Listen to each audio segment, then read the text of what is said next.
ازيكم عاملين ايه؟ يا رب تكونوا بألف خير.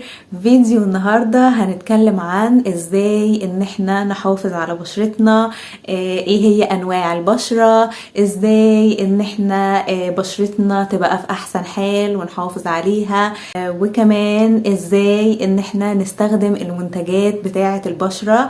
فان شاء الله الفيديو ده هيعجبكم. بس قبل ما نبدأ ما تنسوش تعملوا سبسكرايب للقناة وتفعلوا زر الجرس عشان تشوفوا فيديوهاتي اول باول، وكمان ما تنسوش تعملوا لايك كتير على الفيديو ده وتكتبوا لي الكومنتس الجميله بتاعتكم، وكمان ما تنسوش تعملوا شير لكل اصحابكم عشان يستفادوا بالفيديو ده. ويلا بينا نبدا الفيديو بتاعنا. اول حاجه احنا لازم نتعامل مع بشرتنا، يكون في علاقه حب كده بيني وبين بشرتي، اتقبلها زي ما هي مهما كانت عامله ازاي، اتقبلها فيها حبوب مهما كانت اتقبلها، لان هو ده الاساس. تاني حاجه لازم ابقى عارفه ايه هو نوع بشرتي عشان ابدا ان انا اتعامل معاها. 3 انواع من البشره.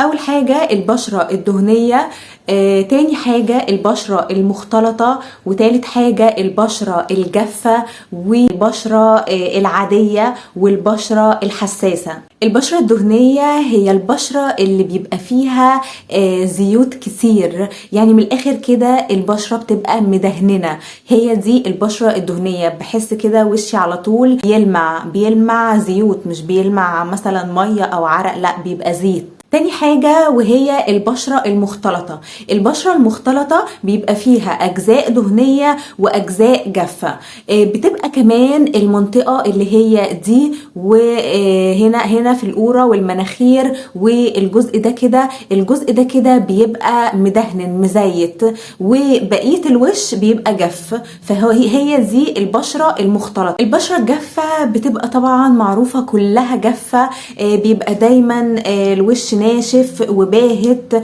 وكمان بيبقى فيها قشرة كتير، قشور كتير، بلاقي وشي فيه قشر كتير. هي دي البشرة الجافة. والوش كمان كده بيبقى ناشف ومشدود دايما. ازاي بقى تعرفوا بشرتكم انهي نوع؟ بكل بساطة ان انتوا بتناموا، يعني قبل ما تناموا بتغسلوا وشكوا كويس بالغسول، وبعدين تناموا، واول ما تصحوا تبتدوا ان انتوا تبصوا لنفسكوا في المراية اول ما تقوموا كده من النوم، وتشوفوا بقى بشرتكوا عاملة ازاي. لو لقيتوا بشرتكوا كلها دهون مدهننه كده ومزيته كلها وبتلمع، تعرفوا ان كده بشرتكم دهنيه. لو لقيتوا ان وشكوا فيه الاجزاء اللي احنا قلنا عليها هنا وهنا وهنا، دي المنطقة دي دهنية وهنا جافة، يبقى انتوا كده بشرتكم مختلطة. لو بشرتكم كلها جافة، طبعا بتبقى باينة ان كلها جافة، والوش ناشف ومشدود ودايما في قشر كده في الوش، تعرفوا ان انتوا بشرتكم كده جافة. لما تناموا ما تحطوش اي كريمات ولا اي حاجة على وشكم خالص، انتوا بتغسلوا وشكم كده وتدخلوا تناموا على طول، وبعدين لما تصحوا تبصوا بقى لنفسكم في المراية وتبتدوا بقى تشوفوا بشرتكم ايه، عشان لازم تعرفوا نوع بشرتكم ايه. طيب يبقى احنا كده عرفنا ايه هي انواع البشرة. اعمل ايه لو وشي فيه حبوب او وشي مليان حبوب؟ افضل حل وانجز حل واسرع حل انك تروح لدكتور جلدية. دكتور جلدية هتختصروا في الوقت وفي المجهود وكل حاجة، بدل ما تصرفوا على كريمات وعلى منتجات، لا روحوا لدكتور وانجزوا في الوقت. الدكتور هيكتب لنا طبعا ايه اللي احنا محتاجينه لبشرتنا، الكريمات المعينة، المنتجات المعينة، فانا بختصر كل ده وبروح للدكتور. مش من مزاجي بقى كده اروح اشتري الكريم المعين او المنتج المعين علشان اعالج الحبوب اللي في وشي، لا ما ينفعش. لازم اروح لدكتور متخصص وهو هيعرف ايه المشكلة اللي عندي، ويبتدي ان هو يديني العلاج المناسب للمشكلة اللي عندي. لكن انا ما تعاملش كده مع بشرتي، ده قال لي اشتري الكريم ده فاروح اشتريه، حد قال لي اشتري المنتج ده فاروح اشتريه.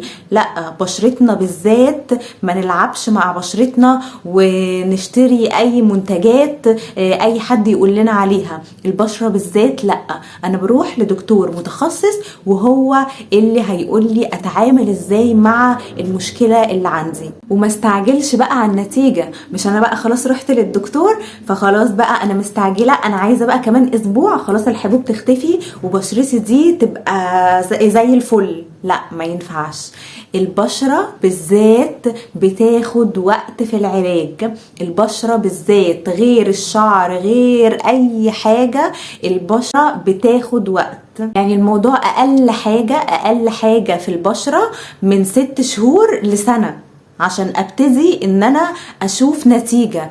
ليه؟ عشان عقبال ما الجلد بيتغير والجلد بيتجدد، فلازم الموضوع في البشرة بياخد وقت. فأهم حاجة الصبر في البشرة. لو أنا عندي مشكلة، عندي حبوب، عندي أي حاجة ورحت لدكتور متخصص، فأنا لازم أصبر شوية عشان أبتدي إن أنا أشوف نتيجة. ما استعجلش واقعد كده اسبوع واقول اصل الكريم ده ما جابش معايا نتيجه واروح اقول للدكتور ده ما جابش معايا نتيجه. لا، ده بقولك اقل حاجه 6 شهور لسنه. فيكون عندي كده صبر بالذات في البشره. ولو طلعت لنا حباية أرجوكم بلاش ان احنا نعملها بايدينا، لان ده بيبوظ البشرة وبيسيب آثار في البشرة كبيرة جدا. احنا كده بندمر بشرتنا. ما ينفعش ان انا تطلع لي حباية، بشوف ناس كتير جدا تطلع لهم حباية يقعدوا بقى يلعبوا فيها. انت اصلا ما ينفعش ان انت تحط ايدك على الحباية. انا عندي حباية هنا، احط ايدي هنا على الحباية واروح حاطه ايدي هنا، يبقى انا بجيب الحبايه اللي هنا دي هنا وهنا وهنا. ولو انا كمان بستخدم بيستخدموا اللي هي السيليكون دي، الفرشه السيليكون او دي، ابتدي بقى ان انا اجيب بقى من هنا لهنا وافضل ادعك كده في الوش، وانا وشي بقى مليان حبوب، فانا بقى بنشرها كده في كل وشي، يبقى انا كده بوظت وشي. لا، الحبوب بالذات الاقي اي حبايه ما احطش ايدي عليها ولا ابتدي ان انا اعمل باي فرشه كده وانشرها في وشي.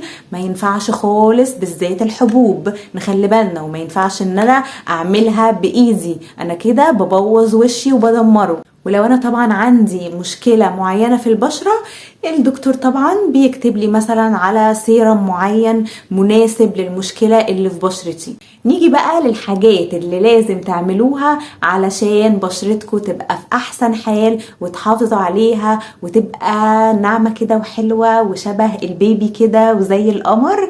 فتعالوا اقول لكم على الحاجات اللي لازم تعملوها علشان تحافظوا على بشرتكم. اول حاجة لازم تاخدوا بالكم من اكلكم. لو الاكل كله دهون هيطلع على وشي. لازم تبقوا عارفين ان اللي بيدخل كده جوايا ده بيطلع عليا من بره، بيطلع على وشي، بيطلع على شعري، بيطلع اي حاجة انا بدخلها كده جوايا هتطلع عليا من بره. فبقى اخلي بالي كويس قوي انا باكل ايه. مثلا ما كترش في الاكل اللي فيه دهون. انا مش بقول لكم امنعوا، لا، احنا بناكل كل حاجة وبنعمل كل حاجة، بس قلل بكميات معينة، لكن مش اكلي كله يبقى دهون. برضو الالبان والحاجات دي، كل الحاجات دي بتبقى بكميات معينة، كل حاجة يعني بكميات معينة. اقلل في الدهون، احاول على قد ما اقدر ان انا اقلل في الدهون، لان الدهون هتطلع على بشرتي. الدهون دي هتطلع على بشرتي في شكل ايه؟ في شكل حبوب. فانا بقلل من الدهون على قد ما اقدر. تاني حاجة التوتر. انا لما بكون متوترة، انا عن نفسي لما بكون متوترة بلاقي وشي ابتدى يطلع لي حباية هنا حباية هنا، بلاقي وشي ابتدى يطلع فيه حبوب. فبرضو التوتر طبعا دي حاجة طبعا خارج ارادتنا، مش هقول لكم تبطلوا توتر، بس نحاول على قد ما نقدر يعني. ولكن التوتر بيبقى ده سبب عشان احنا ساعات بنبقى مش عارفين الحبايه دي طالعه ليه. يعني انا اساسا مثلا خلاص انا مش في سن المراهقه عشان تطلع لي حبوب، طب الحبوب دي طالعه لي ليه؟ فانا بقول لكم بقى الاسباب اللي هي ممكن تسبب ان انا يطلع لي حبوب. ونخلي بالنا يا جماعه، الحبوب ملهاش علاقه خالص بروتين عنايه انا بعمله غلط او منتجات انا بستخدمها غلط خالص، ملهاش علاقة بكده خالص. ممكن تكون الحاجة من جواكم. والهضم برضو يعني لو المعدة مثلا فيها مشاكل فبرضو هتأثر على البشرة. ويا جماعة المية ثم المية ثم المية، المية مفيدة جدا جدا جدا لبشرتنا، وبرضو على المدى الطويل هتشوفوا نتيجة خطيرة لو استمرتوا على المية. انا عن نفسي انا بحاول على قد ما اقدر لترين في اليوم، لترين في اليوم مية، حلو جدا. هتشوفي بقى نتيجة مش على بشرتك بس، على شعرك، على كل حاجة. المية بجد خطيرة، يعني لترين في اليوم انتوا كده تمام. صدقوني انتظموا في موضوع المية ده وهتدعولي. بس الموضوع زي ما قلنا مش اسبوع كده واقول انا بقالي اسبوع بشرب كل يوم لترين مية ومفيش نتيجة، لا، الموضوع على الاقل بياخد شهور علشان ابتدي الاقي نتيجة بقى زي ما قلنا، مش على بشرتي بس، على شعري وعلى كل حاجة. فانتظموا في المية وهتدعولي. طيب نيجي بقى للمنتجات.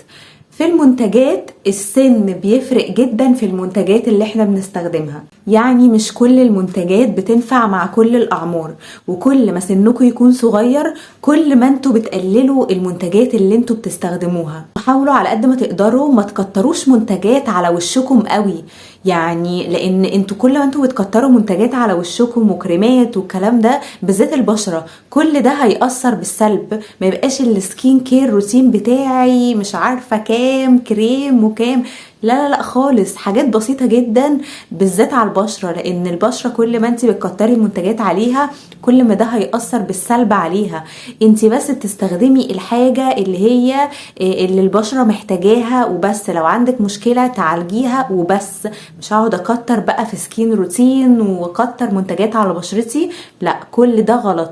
طيب اولا انا بستخدم غسول مناسب لبشرتي، على حسب ايه؟ على حسب نوع بشرتي. زي ما قلت لكم في الاول انواع البشرة ايه، فانا ببتدي ان انا الاول اعرف نوع بشرتي ايه، وبعدين ببتدي اجيب غسول مناسب لنوع بشرتي. في كل الاماكن موجود غسول للبشرة الدهنية، غسول للبشرة المختلطة، غسول للبشرة الجافة.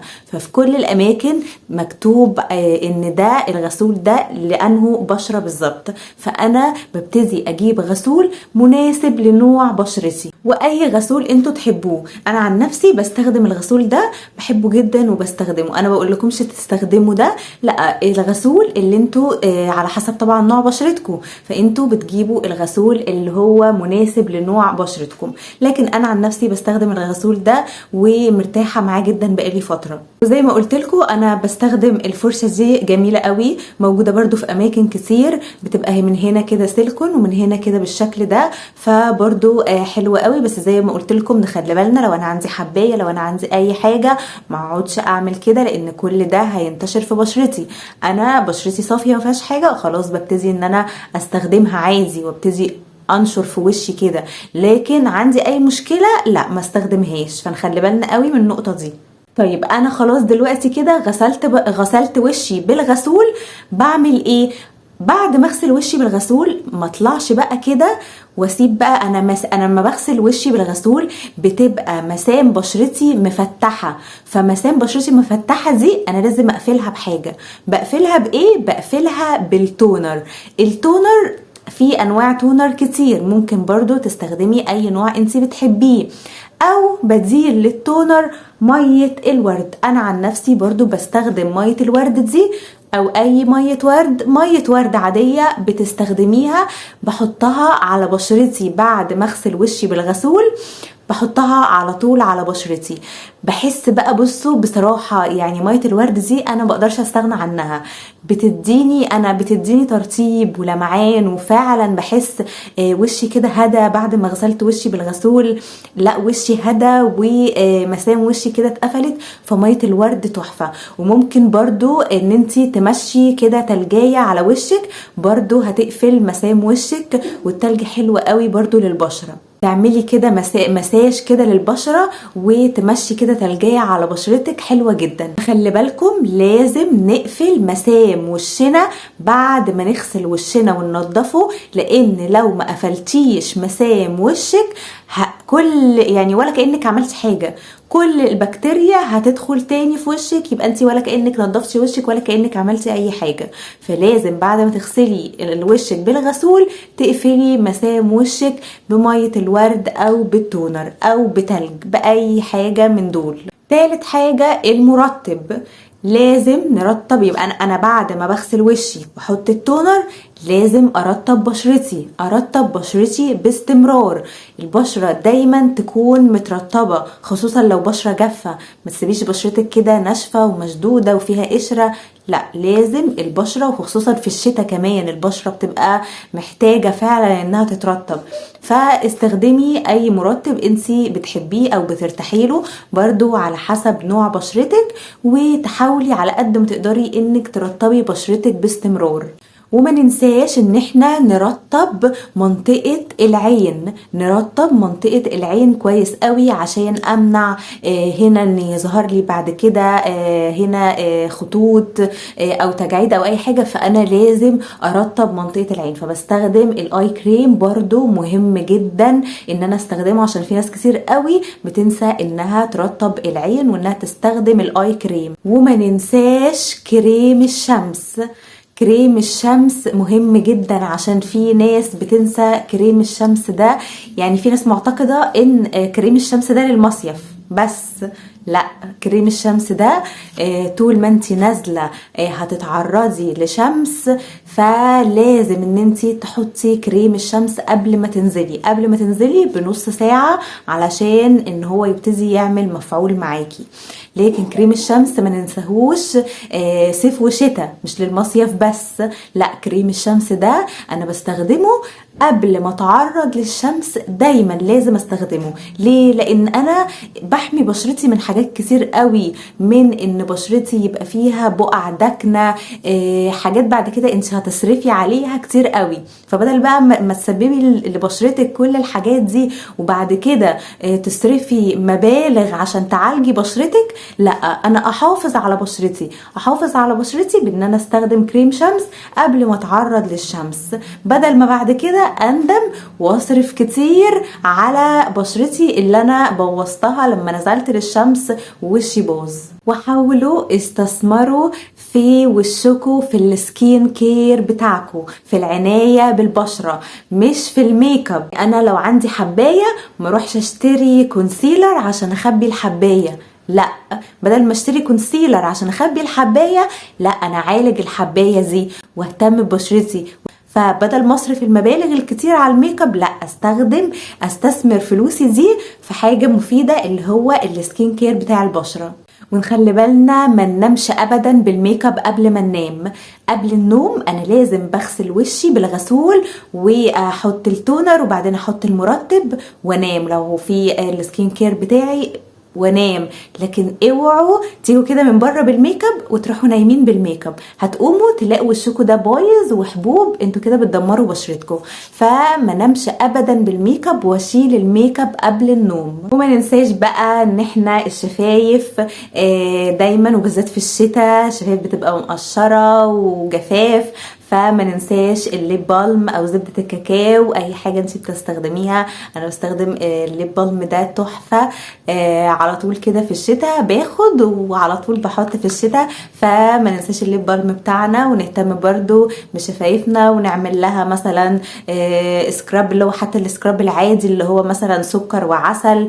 المهم ان انا اهتم برضو بشفايفي وبشكلها في الشتاء كمان بالذات. وبس كده، يا رب يكون فيديو النهاردة عجبكم. وما تنسوش بقى تكتبولي في الكومنتس عايزيني اتكلم عن ايه في الفيديوز الجاية، ادوني افكار كده، واشوفكم ان شاء الله في فيديوهات تانية. باي باي.